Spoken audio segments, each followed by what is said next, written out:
Okay, let me get situated here. I'm going to put this over here for a second. Thanks for coming back to Shooting It Straight. You know, in several videos I've talked a lot about building bad muscle memory of, certain improper shooting techniques and other related practices that create what are known as training scars. And this can lead to death or near death for the defender in real deadly force altercations. And it has done that in the past, and we'll go over some of that. Now in this video, I'm going to start off by giving you actual accounts of that very same thing happening with as much information that my research allows. There are only certain things I can get my hands on to. Now you'll note that all of the examples that I'm about to give here, they're law enforcement related. Now this is because it is basically the only kind ever documented. All right, there is no governmental entity that compiles these sort of details on private citizen deadly force cases. Nobody officially documents those things in the civilian world. Law enforcement, they document those things, and they document those circumstances largely for future training purposes.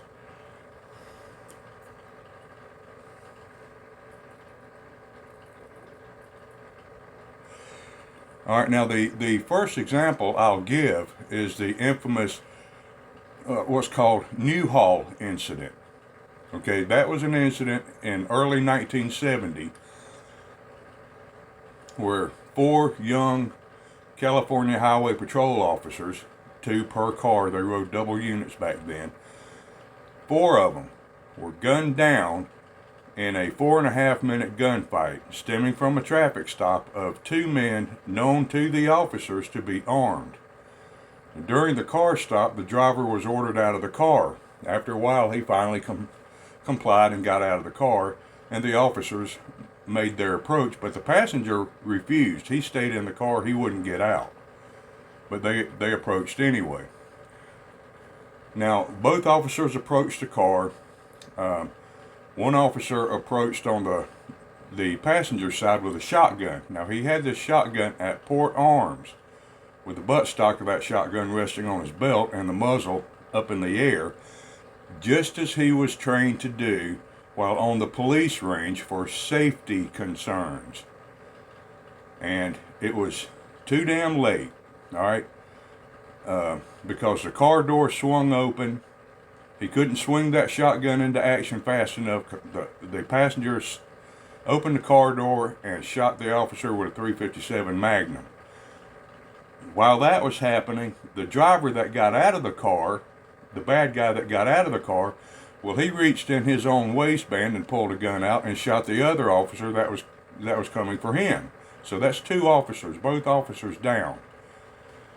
About that same time, the backup unit arrived. The other CHP unit arrived. Again, a double unit. Well, they immediately engaged in the 2 suspects, where one officer was fatally shot in the face with a load of buckshot. The other officer was kneeling behind the patrol car. I think behind the post of the car door to reload his revolver, and was shot directly in the head by that approaching suspect.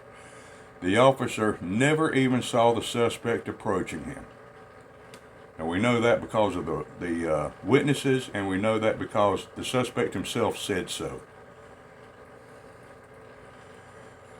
So the habit of carrying a shotgun at port arms on the range turned into a fatal training scar.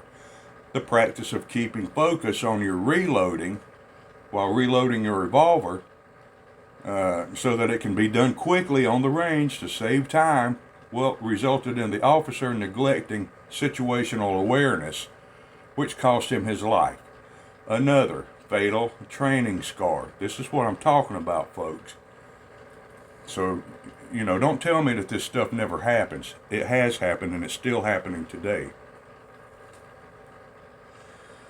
Now, there were a host of serious mistakes made by all of these officers in things like tactics, such as improper contact cover coordination and techniques.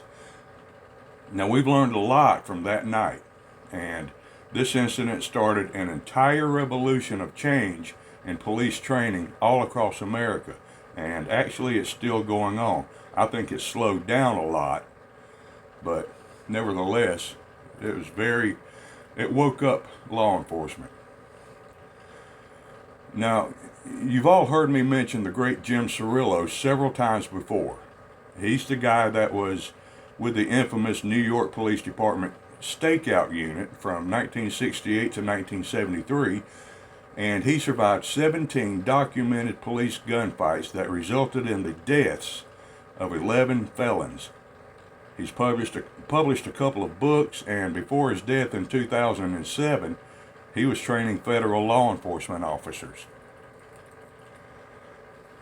And here's one of his books. I got it as soon as he published it years and years ago. But allow me to quote directly from this book.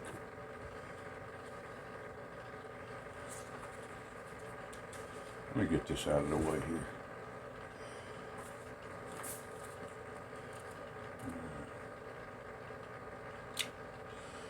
Let's see. Impractical police maneuvers.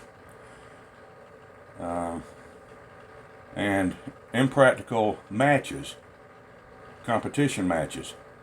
In one match, the police agency running the match provided the ammo.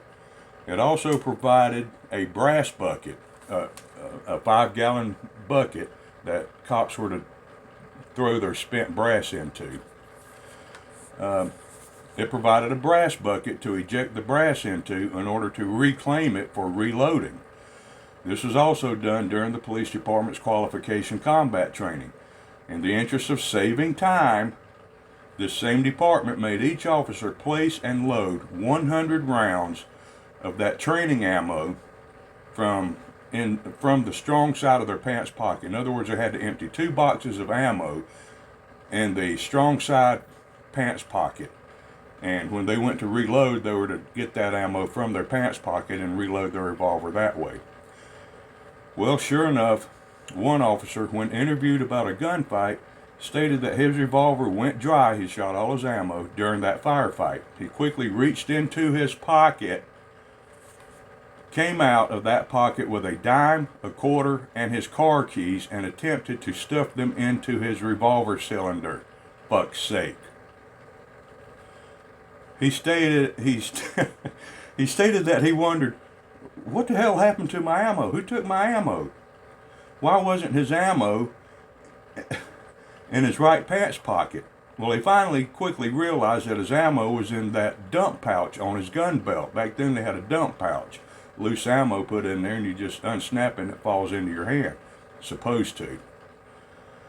Well, he fumbled around for what felt like an eternity to snap open the pouch, and when it opened, the rounds clumsily spilled out onto the ground. His opponent, who had already reloaded his weapon, saw the officer attempting his fiasco reload. Encouraged by this, he decided to rush in and get a better chance to shoot the officer.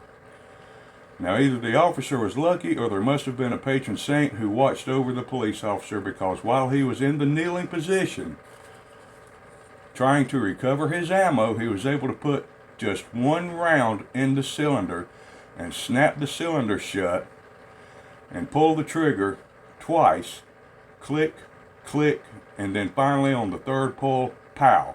He shot that 1 single round and it fired. That gunman was only 8 feet away and closing in with his weapon pointed at the cop's head when the round tore through into his chest and busted his spine.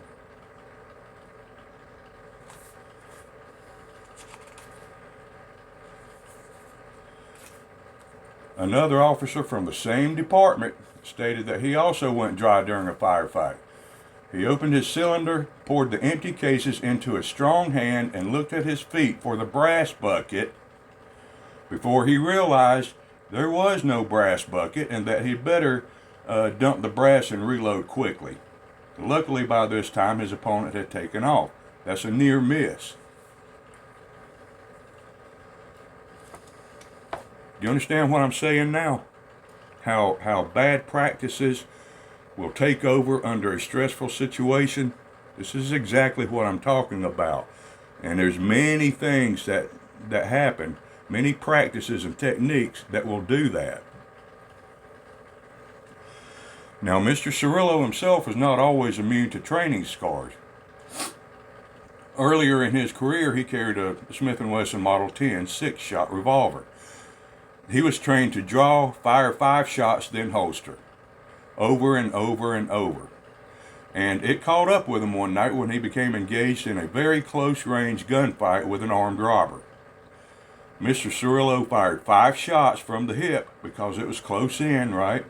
Then he immediately holstered because that's what he had trained to do, okay? Yet he still had a single live round. It was a 6-shot revolver, right? But he was trained to fire 5 shots and holster. And that's what he did that night. Except the armed robber was still standing and staring at him.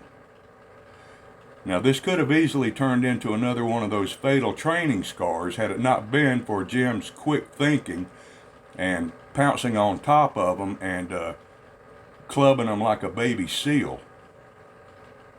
Okay, that saved his life.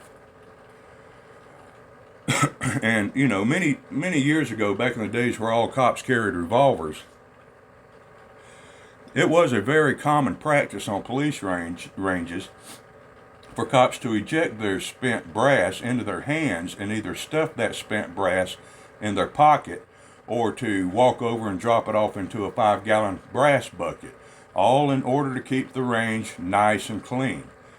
I know this from personal experience because it's exactly what my police agency did as well when I was a rookie.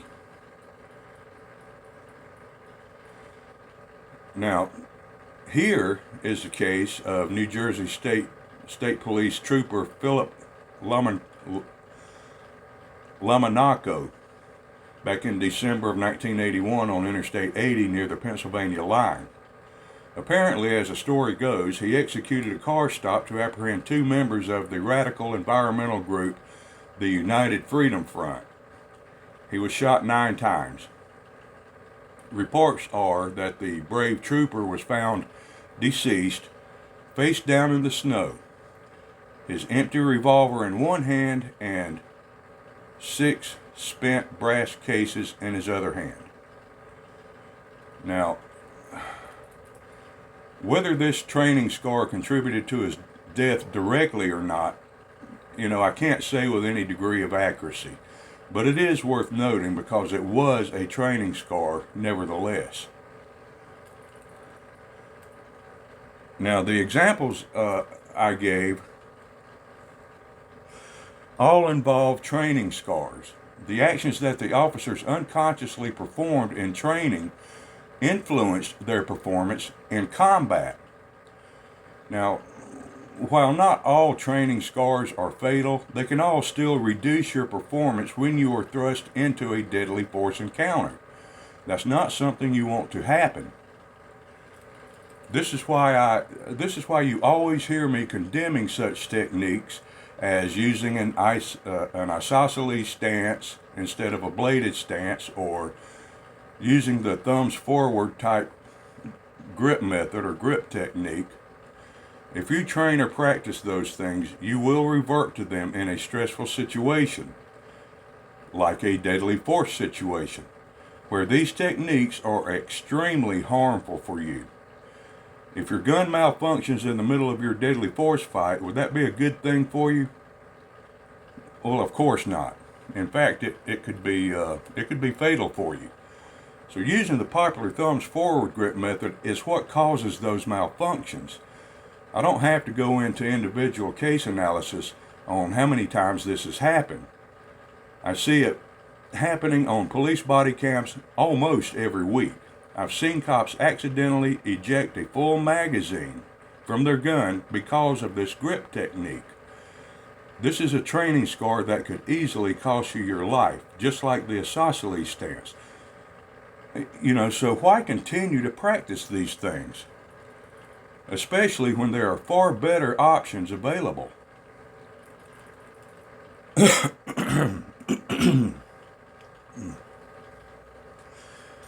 Excuse me.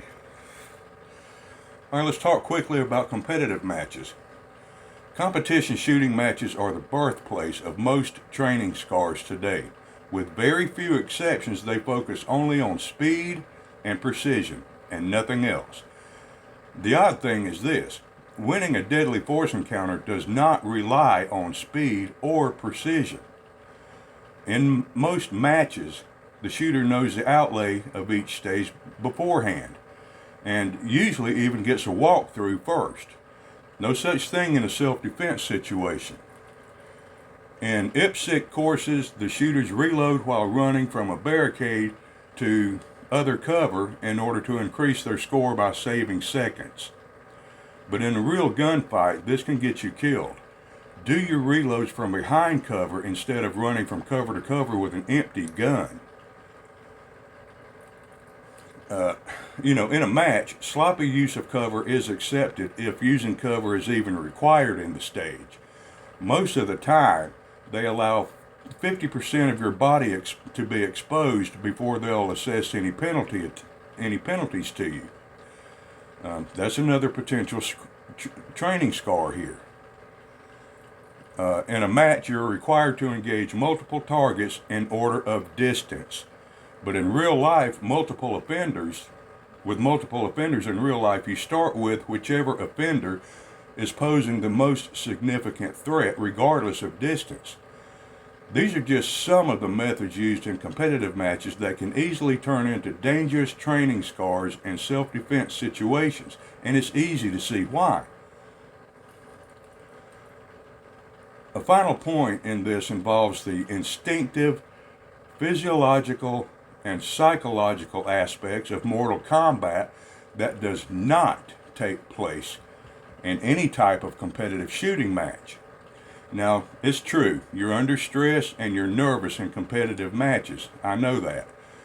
But this is nowhere even close to the same level as it would be in a deadly force encounter. For just one example, this is why you can close an eye and aim for precision shots in competitive matches. But you'll find it impossible to close.